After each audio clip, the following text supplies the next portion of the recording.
வணக்கம் நண்பா, நான் உங்கள் வெங்கட் பிஸ்னஸ் டெக்கி தமிழ் சேனலுக்கு உங்களை அன்புடன் வரவேற்கிறேன். நம்ம திண்ணை பேச்சு வித் வெங்கட்டில் வந்து பல வகையான பிஸ்னஸ் ஐடியாஸை பற்றி அவங்களோட ஸ்ட்ராட்டஜிஸ் பற்றி பார்த்துட்டே இருந்தோம். அந்த வகையில் இன்றைக்கி பார்த்தீங்க அப்படின்னா ஒரு 80-90களில் பார்த்தீங்க அப்படின்னா பல சேல்ஸ்மேன் நம்ம வீட்டு டோரை தட்டி நமக்கு வந்து நிறைய ப்ராடக்ட்ஸை விற்றுருப்பாங்க. அதில் வந்து நமக்கு வந்து நிறைய எரிச்சலும் வந்திருக்கும். ஆனால் வந்து ஒரு சேல்ஸை எப்படி ப்ராப்பராக பிச் பண்ணி எப்படி வந்து க்ரோ பண்ணுறது அப்படின்றது தான் இன்றைக்கி வந்து நம்ம வீடியோவில் பார்க்க போகிறோம். ஸோ அது என்ன கம்பெனி ஒரு வித்தியாசமான ஒரு சேல்ஸ் ஸ்ட்ராட்டஜியை யூஸ் பண்ணாங்க, அதனால எப்படி அவங்க வளர்ந்தாங்க அப்படின்ற விஷயத்தை இன்னைக்கு திண்ணை பேச்சு வித் வெங்கட்டில் நம்ம பார்க்க போகிறோம். வாங்க வீடியோக்குள்ளே போகலாம்.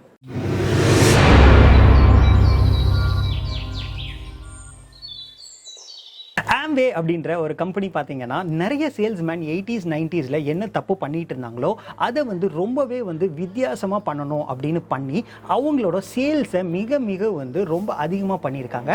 ஸோ இப்போது நம்ம வீட்டில் பார்த்துருப்போம், ரொம்ப வருஷத்துக்கு முன்னாடி நிறைய பேர் வந்து டோரை தட்டிட்டு நிறைய டிக்ஷனரிஸ் விற்கிறேன் அப்படின்னு சொல்லுவாங்க. அது இல்லாமல் வேறு ஏதாவது வந்து ஹோம் ப்ராடக்ட்ஸ் எடுத்துகிட்டு வந்து கொடுப்பாங்க. ஒரு புக்ஸ் வந்து விற்கிறேன் அப்படின்னு சொல்லி நிறைய பேர் வருவாங்க. இந்த மாதிரி நிறைய பொருட்களை அவங்க விற்கும் போது அவங்களுக்கான சேல்ஸ் வந்து கண்டிப்பாக நடக்கவே இல்லை.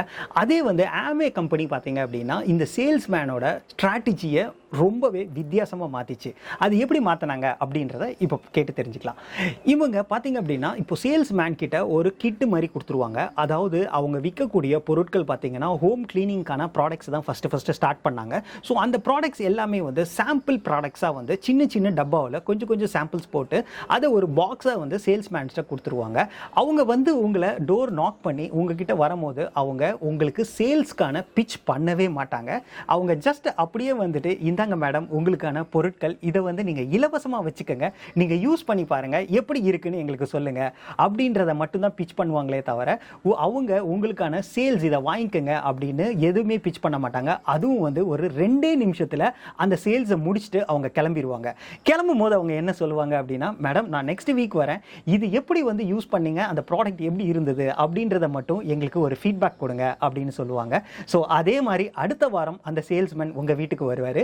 வந்து இந்த பொருள் எப்படி இருந்தது அப்படின்ற ரிவ்யூ வந்து உங்ககிட்ட கேட்பாரு. நீங்கள் கண்டிப்பாக வந்து அவங்களோட ப்ராடக்ட் பார்த்தீங்க அப்படின்னா ரொம்பவே நல்லா இருக்கும். அந்த நறுமணமாக இருக்கட்டும், அந்த ப்ராடக்டோட குவாலிட்டியாக இருக்கட்டும், கண்டிப்பாகவே நல்லா இருக்கும். அதனால அந்த இல்லத்தரசிகள் பார்த்தீங்க அப்படின்னா அது ப்ராடக்ட் வந்து ரொம்பவே நல்லா இருக்கு அப்படின்னு சொல்லி அவங்க கிட்ட வந்து சொல்லுவாங்க. ஸோ இப்போ தான் வந்து சேல்ஸ்மேன் என்ன பண்ணுவார் அப்படின்னா, மேடம் நீங்கள் வந்து ரொம்பவே வந்து எங்களோட ப்ராடக்டை பற்றி நல்ல விஷயங்கள் சொல்லியிருக்கீங்க, அதனால இந்த பாட்டில்ஸ் பார்த்தீங்க அப்படின்னா வந்து ஒரு பெரிய பாட்டில்ஸ், அதாவது லிட்டர், ஹாஃப் லிட்டர், 1 லிட்டர் பாட்டில்ஸை வந்துட்டு அவங்க இப்போ தான் சேல்ஸ் பிச் பண்ணுவாங்க.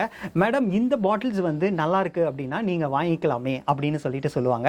அது மட்டும் இல்லாமல் மேடம் நீங்கள் நல்ல ரிவ்யூ கொடுத்ததுக்காக உங்களுக்காக இது வந்து ஸ்பெஷல் ஆஃபர்லையும் நாங்கள் கொடுக்குறோம் அப்படின்றத சொல்லுவாங்க. ஸோ அந்த வந்து நீங்கள் இப்போ என்ன நடக்கும் அப்படின்னு பார்த்தீங்கன்னா, கண்டிப்பாக இந்த பொருள் நல்லா இருக்கிறதுனால நம்ம அந்த பொருளை விற்கணும் அப்படின்ற அவசியமே கிடையாது.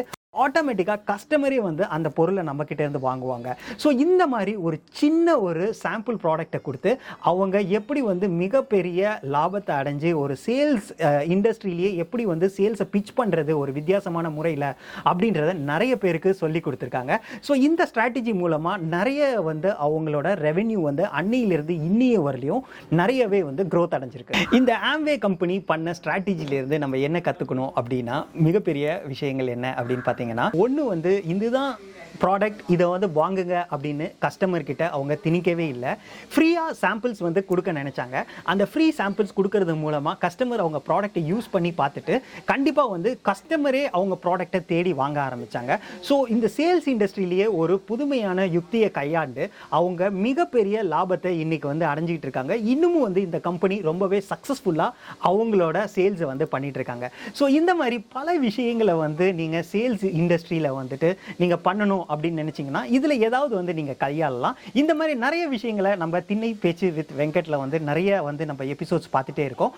திரும்பவும் வந்து இன்னொரு கம்பெனியோட ஸ்ட்ராட்டஜி எப்படி யூஸ் பண்ணாங்க அப்படின்றத இன்னொரு தொகுப்புல நம்ம பார்க்கலாம். திண்ணை பேச்சு வித் வெங்கட்டோட.